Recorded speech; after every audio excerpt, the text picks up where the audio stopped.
Zanieczyszczenia generalnie dzielimy na zanieczyszczenia pyłowe, wywołane przez właśnie pyły, particular matter, pył zawieszony z indeksami bądź 10, to są cząstki o średnicy mniejszej jak 10 mikrometrów, bądź 2,5 i analogicznie cząstki mniejsze o średnicy 2,5, bądź zanieczyszczenia gazowe, do których zaliczamy tlenki siarki, azotu, węgla i lotne związki organiczne, takie jak benzyn i benzoalfa-piren. Ja głównie chciałam się skoncentrować na wpływie pyłów zawieszonych. Cóż takiego te pyły zawieszone? Pył to maleńka cząstka sadzy, maleńka cząstka węgla, do której przyłączają się różne substancje. Tlenki siarki, azotu, węgla, ozon, amoniak, ale i metale ciężkie, i węglowodory aromatyczne, dioksyny, furany, można powiedzieć same świństwa, które przyłączają się do tej cząsteczki. Ta cząsteczka jest rozproszona w powietrzu, tworząc pewnego rodzaju aerozol i może być przenoszona na do bardzo odległych miejsc, nawet mówi się na kilometr, 2 kilometry od miejsca powstawania. Natomiast smog jest to taka specyficzna sytuacja, w której mamy do czynienia z zanieczyszczonym powietrzem i występowaniem określonych warunków meteorologicznych. A więc smog występuje wtedy, kiedy mamy mgłę, kiedy mamy dużą wilgotność, kiedy mamy wyżową pogodę, szczególnie w dniach, w których nie ma wiatru, w miejscach, które usytuowane są w takich nieckach, na przykład Rybnik, dodatkowo w miejscowościach, w których zlikwidowano te korytarze przewietrzające. Więc smog jest takim zjawiskiem węższym aniżeli zanieczyszczenie powietrza. Natomiast jest on takim słowem wytrychem, którym często się porozumiewamy, ale jakby dla porządku chciałam tylko to dościślić, że smog to jest określone warunki. Jak wygląda, wiemy, to jest akurat smog z nad Łodzi, natomiast identycznie wygląda w Rybniku, w Pszczynie, w Oświęcimiu, w Katowicach i w innych miastach. Jakie są źródła? Skąd powstaje ten pył zawieszony? Proszę zwrócić uwagę, więcej niż w połowie produkujemy go my sami. Jest on efektem niskiej emisji, a więc powstaje w kominach, jest produkowany przez kominy niższe niż 40 metrów. Czyli w Rybniku mamy potężną elektrownię, wysokie kominy i to nie elektrownia generuje powstawanie pyłów, to my, mieszkańcy domów jednorodzinnych, jeśli palimy węglem, przyczyniamy się w głównej mierze do powstawania zapylenia. Tylko w 17% jest za to odpowiedzialny przemysł i tylko w 10% transport drogowy. Nieco odmienna sytuacja jest odnośnie benzoalfa-pirenu. Za produkcję benzoalfa-pirenu odpowiedzialna jest niska emisja, czyli my.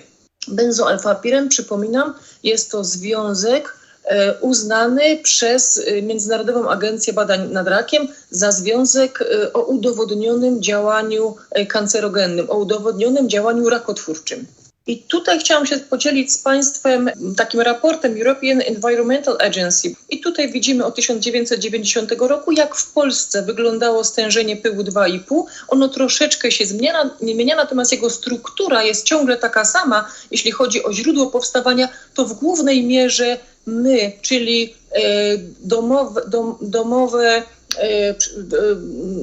domy są odpowiedzialne za produkcję tych pyłów zawieszonych. Tu natomiast jest raport Głównego Instytutu Ochrony Środowiska, który pokazuje, że właściwie na przestrzeni 10 lat te poziomy pyłów, stężeń pyłów PM10 właściwie się nie zmieniają. Nie możemy powiedzieć, że jakość powietrza się poprawia. Jesienią 2021 WHO po przeanalizowaniu 500 prac naukowych, które pojawiają się właśnie od tych 10 lat jak grzyby po deszczu, co zmienia się ta sytuacja, tak jak powiedziałam, ze studentami 10 lat temu nie potrafili jeszcze znaleźć żadnych danych dokumentujących tak naprawdę wpływ zanieczyszczonego powietrza na zdrowie. Natomiast w ciągu ostatnich 10 lat powstało już tych prac bardzo dużo, że WHO zmieniła jesienią ubiegłego roku rekomendacje, obniżając stężenia zarówno średnich dobowych, jak i średniorocznych stężeń pyłów rekomendowanych. Natomiast to są rekomendacje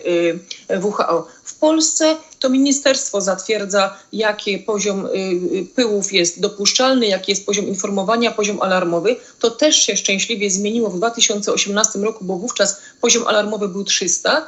A zobaczcie Państwo, jak to wygląda w kontekście państw ościennych. W Polsce ogłasza się alarm, czyli wszczyna się pewne procedury przy poziomie 150. Natomiast w państwach ościennych, w Niemczech, przy stężeniu już 50 mikrometrów na metr sześcienny, we Włoszech 75, w Finlandii 50. Chcę pokazać, że Polska ma wyjątkowo wygórowane poziomy alarmowe, co troszeczkę zafałszowywuje tą sytuację, bo trochę nas usypia, bo wydaje nam się, że skoro nie poziom alarmowy, dopuszczalny, no to jeszcze nie toksyczny. Nic bardziej mylnego. Tutaj też przypomnę niechlubną sytuację z 2017 roku, kiedy w Rybniku poziom pyłu PM10 przy normie do 50 wynosił 1500, a więc o 3000 była przekroczona norma.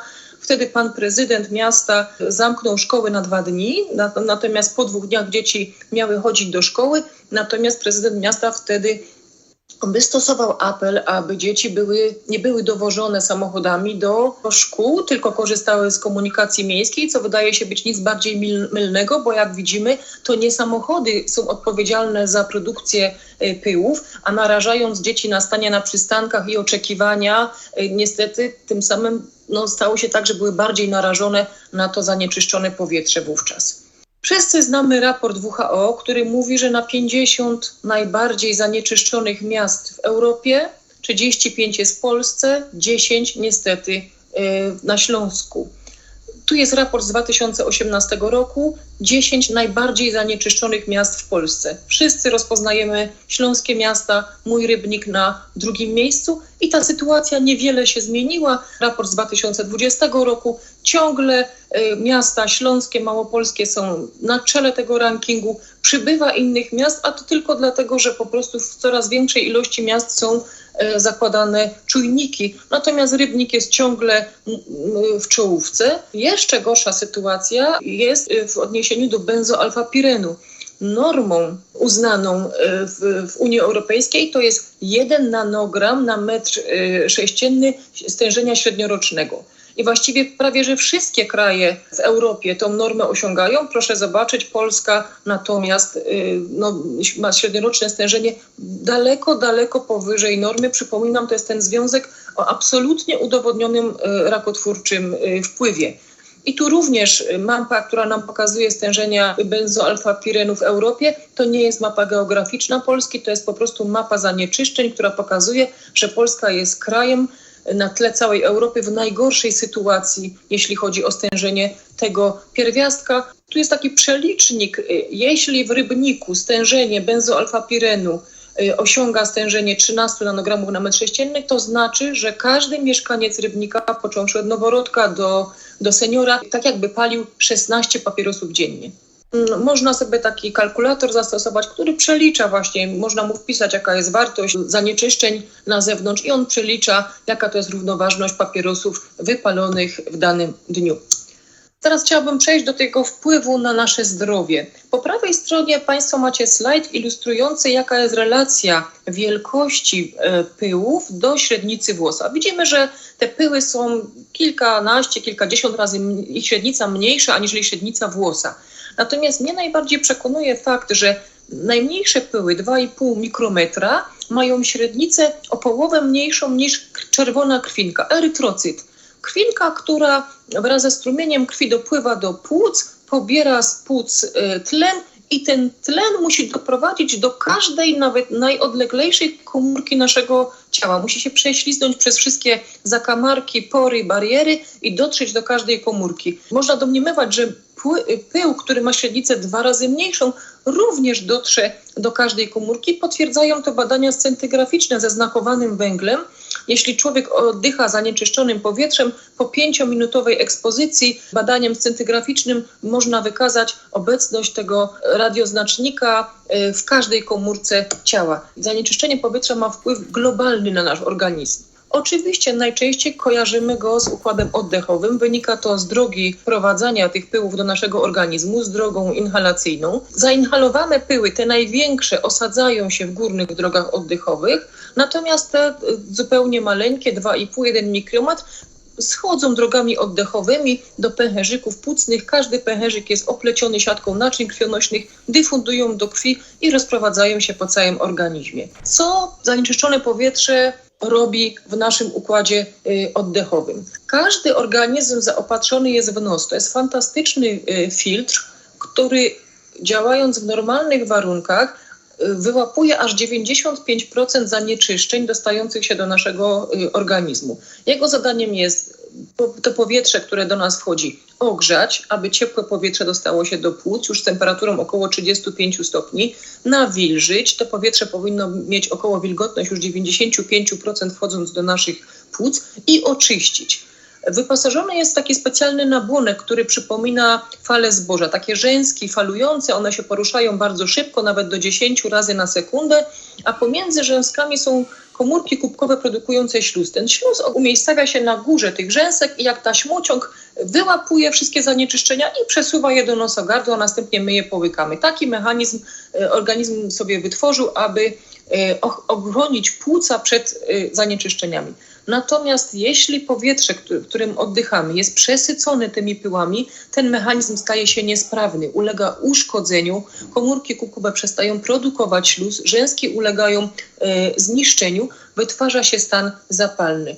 Dodatkowo u dzieci, proszę zwrócić uwagę, jama nosowa połączona jest z uchem trąbką Eustachiusza, która jest bardzo krótka i bardzo poziomo położona. U dorosłych jest ona już długa i położona pionowo, co daje takie uwarunkowanie anatomiczne, że właściwie większość infekcji w obrębie nosogardła u dzieci od razu przechodzi tą krótką trąbką do ucha, a więc duże cząstki, które zalegają, powodują w układzie oddechowym, powodują stan zapalny nosa, gardła, krtani, uszu i zatok. W jakim mechanizmie? No właśnie, wyzwalają miejscowy stan zapalny, robiąc niejako, można powiedzieć, dziury w tym nabłonku, torują drogę wszelkim bakteriom, wirusom, które ze zdwojoną siłą, zdwojonym impetem wchodzą do naszego organizmu. Jeśli do tej cząsteczki sadzy przyłączy się cząstka alergenu, to obserwujemy tak zwane zjawisko primingu. Organizm odpowiada na tą cząstkę alergiczną w zwielokrotniony sposób. Czyli w momentach smogowych osoby, które są alergikami, mają zawsze zaostrzenie tego przewlekłego procesu alergicznego. Takie wzmocnienie tego alergenu następuje poprzez tą cząstkę sadzy, a niedawno odkryto, że sam smog może wywoływać w ogóle alergię u dzieci, u dorosłych dotychczas zdrowych. Czyli nie tylko ją zaostrzać, ale i być jej przyczyną. Dzieci i seniorzy są szczególnie narażeni na te zanieczyszczenia. Ich nabłonek oddechowy, czyli te rzęski, są niedojrzałe i nie funkcjonują jeszcze w pełni sprawne, stąd szybciej ulegną dewastacji. Dzieci mają bardzo krótkie drogi oddechowe, stąd te pyły szybciej osiągną płuca i szybciej dokonują większych zniszczeń. Dzieci oddychają szybciej niż dorośli. To jest fizjologia, że po prostu zużywają w przeliczeniu na masę ciała więcej powietrza. Oddychają często ustami, jak gdyby wykluczając z tego procesu oczyszczania nos, a dodatkowo są niskie, a wiemy, że zanieczyszczenia kumulują się bliżej gruntu. I tu chciałam przedstawić badania profesora Feleszki z Kliniki Pulmonologii Uniwersytetu Warszawskiego, który wykazał, że na 100 dzieci z katarem, na 15 z nich miało go przez smog, natomiast na 100 dzieci kaszlących, a 16 kaszle z powodu smogu. Te dzieci niepotrzebnie dostają antybiotyki, te dzieci niepotrzebne mają zdiagnozowane infekcje, a przyczyną nie są u tych dzieci wirusy, nie są bakterie, tylko zanieczyszczone powietrze. Według pana profesora, według jego badań, liczba dzieci z astmą wśród jego badanych dzieci była 4-krotnie wyższa na obszarach zanieczyszczonych przez smog, aniżeli tam, gdzie powietrze było czyste. I tu również chciałam przywołać badania profesor Czarnobilskiej z Krakowa, która od lat prowadzi badania w zakresie smogu. I proszę zwrócić uwagę, olbrzymie badanie, przeprowadzała 75 000 dzieci i stwierdziła, że aż u 50% dzieci krakowskich występuje alergia. astma występowała 3-krotnie częściej w porównaniu do dzieci żyjących na innych terenach. Zapalenie ostrzelików, niezwykle niebezpieczna choroba dotykająca najmłodszych noworodków i młodych niemowląt, powodujących ich duszność. Ja niejednokrotnie z mojego oddziału dzieci musiałam przekazywać na OJOM w przebiegu zapalenia ostrzelików, jest związana z zanieczyszczeniem powietrza. Zauważono, że kiedy jest większa ekspozycja na pyły, dzieci chorują częściej. U dorosłych jeszcze większe spustoszenia pyły zawieszone czynią, zaostrzają przewlekłą obturacyjną chorobę płuc. Ta choroba nie występuje u dzieci, natomiast u dorosłych rzeczywiście udowodniono te zaostrzenia, zaostrza przebieg astmy, powoduje zakażenia układu oddechowego, ale co najważniejsze, wykazano w niezbity sposób, że zanieczyszczenia powietrza są związane zarówno z zapadalnością, jak i z umieralnością na raka płuc. Rak płuc jest obecnie najczęstszym nowotworem na świecie. Proszę zobaczyć, aż 15% zgonów z powodu raka jest spowodowanych zanieczyszczeniem powietrza. Oprócz wpływu na układ krążenia, okazało się, że zainfekowane tym zanieczyszczonym powietrza są również płody, że ta cząstka może przenikać z krążenia matki poprzez łożysko do płodu, powodując upośledzenie wzrastania tego płodu. Bardzo ciekawą pracą i badaniem było badanie profesora Jędrychowskiego z Krakowa, który przebadał 500 kobiet ciężarnych. 500 kobietom zainstalował czujnik, który miał detektować zanieczyszczenia i obserwował przebieg tych ciąż. I co zauważył? W grupie ciężarnych, które przebywały w zanieczyszczonym powietrzu, częściej dochodziło do poronień, do przedwczesnych porodów. Natomiast jeśli rodziły dzieci, to te dzieci były mniejsze, miały niższą masę urodzeniową, miały mniejszy obwód główki, miały mniejszą długość urodzeniową, czyli rozwijały się gorzej w łonie matki w porównaniu do matek, które oddychały czystym powietrzem. Następnie pan profesor przeprowadził taki follow-up, takie następcze badania i obserwował dzieci tych matek. W wieku 5 lat wszystkim tym dzieciom przeprowadził badania spirometryczne oceniające, jak pracują płuca i okazało się, że ta grupa dzieci matek z zanieczyszczonego środowiska miały mniejszą objętość pojemność życiową płuc, miały mniejsze płuca, częściej chorowały na astmę i choroby alergiczne. Również są doniesienia, że zanieczyszczone powietrze wpływa na osłabienie płodności. Pyły zawieszone na przykład u mężczyzn sprawiają, że jest większy procent plemników o nieprawidłowej budowie. Zanieczyszczenia włącznie z tlenkami siarki mają wpływ na obniżenie poziomu testosteronu u mężczyzn. Natomiast nawet krótkotrwałe narażenie u kobiet, które stosowały zapłodnienia in vitro, te, które przebywały w zanieczyszczonym powietrzu, były narażone na wysokie stężenia pyłu zawieszonego, ta metoda miała znacząco mniejsze szanse powodzenia. Dla mnie jakby największym zdumieniem i odkryciem było jednak wpływ, jaki ma zanieczyszczone powietrze na funkcjonowanie naszego układu nerwowego. Tutaj przedstawiam taką rycinę, w której demonstruję, jak te pyły zanieczyszczone dostają się do naszego mózgu. Generalnie nasz organizm chroni ten nasz dysk centralny, ten najważniejszy organ w naszym organizmie. Po pierwsze, że otoczone jest grubą kością, tak, takiej puszce kostnej, aby chronić przed urazami, a po drugie jest taka specjalna bariera, my to nazywamy bariera krew-mózg, w której mózg filtruje tylko niektóre substancje, które przechodzą do mózgu. Stąd na przykład niewiele leków, które podajemy dożylnie, one mają zdolność penetrowania do mózgu. To jest taka specjalna bariera ochronna, żeby chronić mózg przed pewnymi substancjami. Natomiast pyły te nasze 2,5 przekraczają tą barierę i wędrując drogą krwi, tutaj ten obszar zielony to jest ten obszar, który jest najbardziej narażony na działanie tych pyłów, bo właśnie tymi tutaj tętnicami podstawnymi mózgu do mózgu się dostaje. I jest druga, jak ja to mówię, droga autostrada dostawania się pyłów do układu nerwowego, to jest nerw węchowy, który zaczyna się na stropie nosa, jest bardzo krótkim nerwem i przechodzi bezpośrednio do kory węchowej, która jest częścią kory płata czołowego. Płat czołowy to jest ta część mózgu, która odpowiedzialna jest za koncentrację, logiczne myślenie. Tutaj wypisałam prace, których powstaje z dnia na dzień coraz więcej, które mówią nam o wpływie zanieczyszczenia na układ nerwowy u dzieci.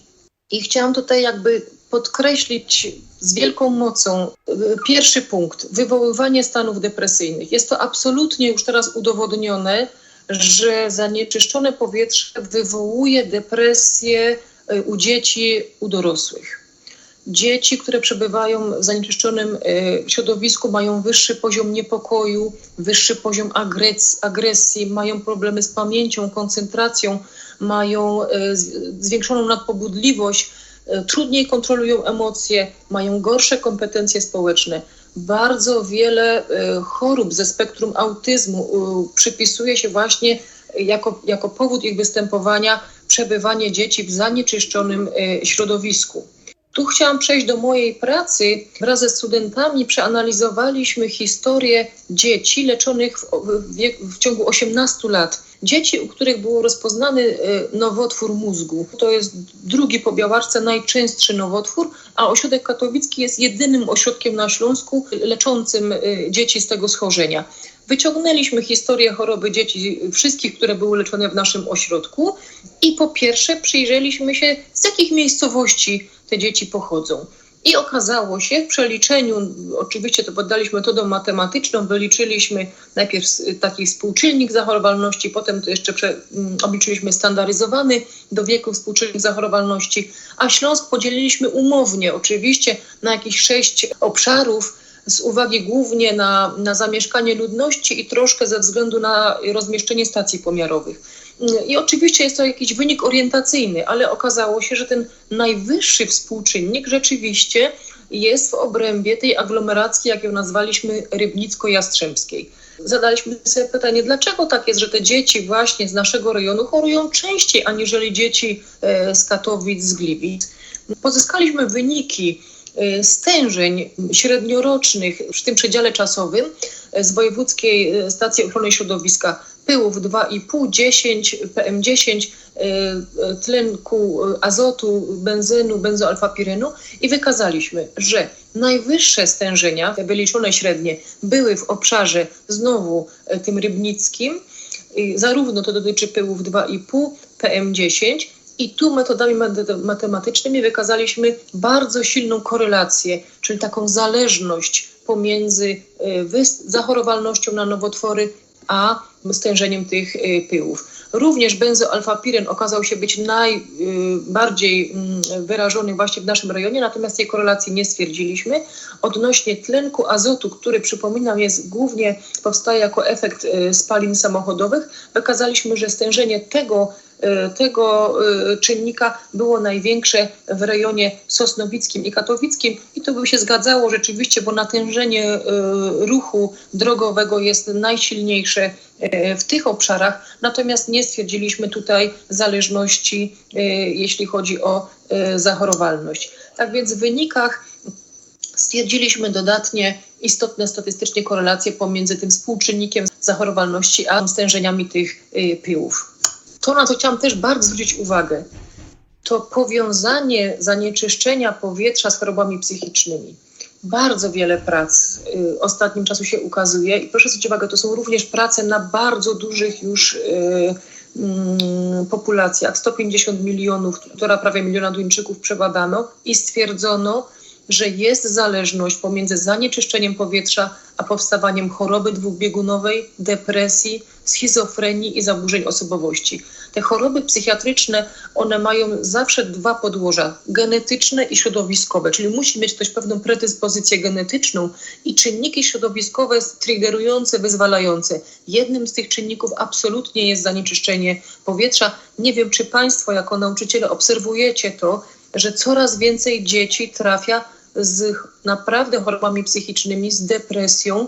Ja jako teraz pracujący taki na pierwszej linii frontu lekarz mogę powiedzieć, że nie ma tygodnia, żebyśmy nie przyjmowali do szpitala dzieci, młodzieży po próbie samobójczej. Tego nie było. Pewnie inne czynniki też mają na to wpływ. A tu chciałam przedstawić pracę na 6 000 osób ze Stanów Zjednoczonych, w którym wykazano, że stężenie pyłów 21 mikrogram na metr sześcienny powodowało, że u tych ludzi, którzy przebywali w tym środowisku, aż 17% był wyższy odsetek dyskomfortu, depresji, aniżeli w obszarach o 5 mg na metr sześcienny. Przypomnijcie sobie Państwo teraz Rybnik, My nie mamy wartości 21, my mamy wartości przeciętnie 100, 200, 300, czasami 1700. Natomiast Amerykanie wykazują, że stężenie 21 jest szkodliwe i już może powodować powstawanie depresji.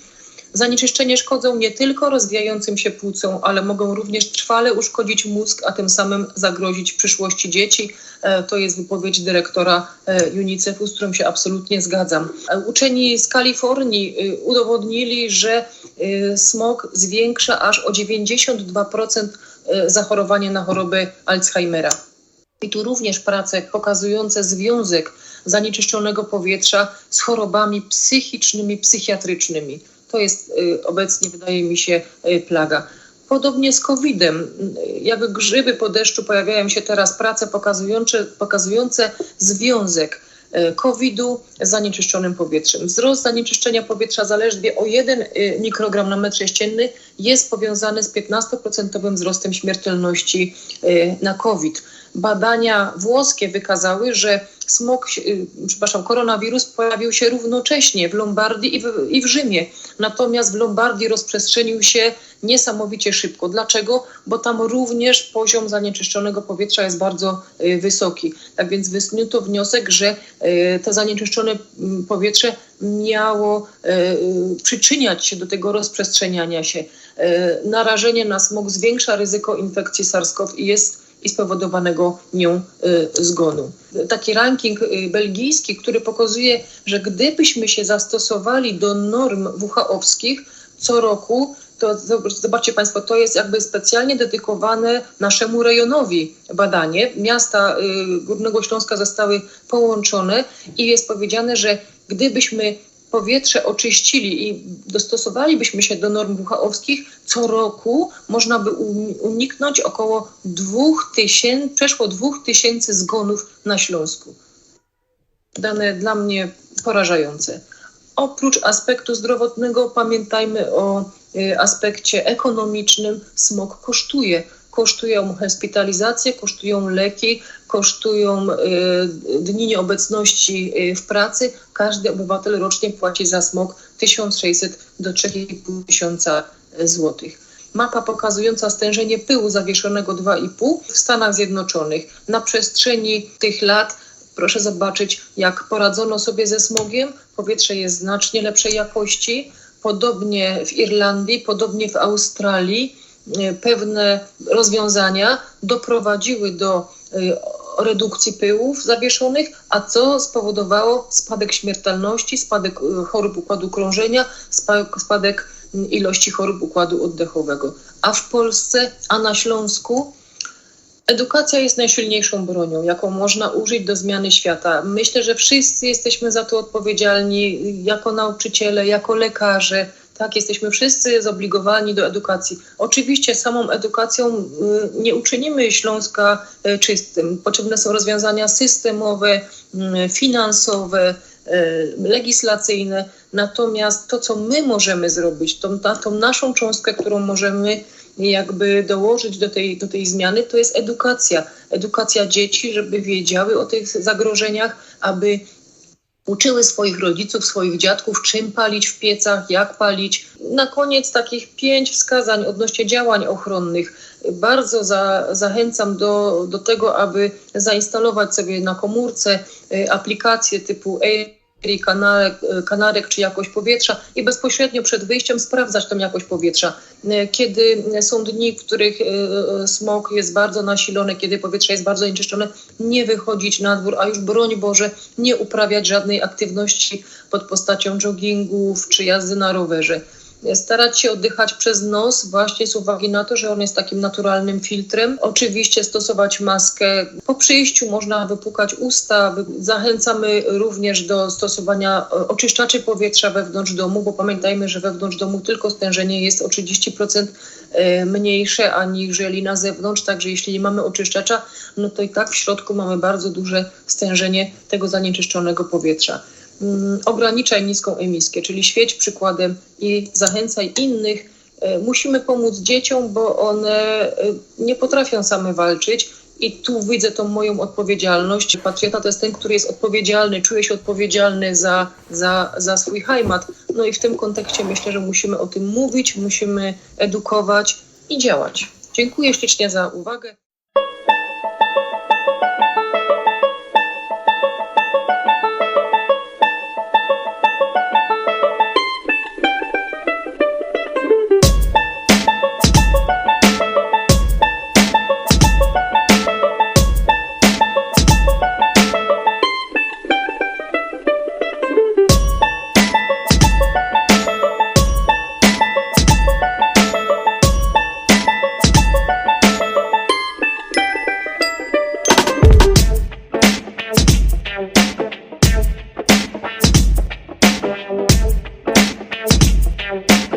Thank you.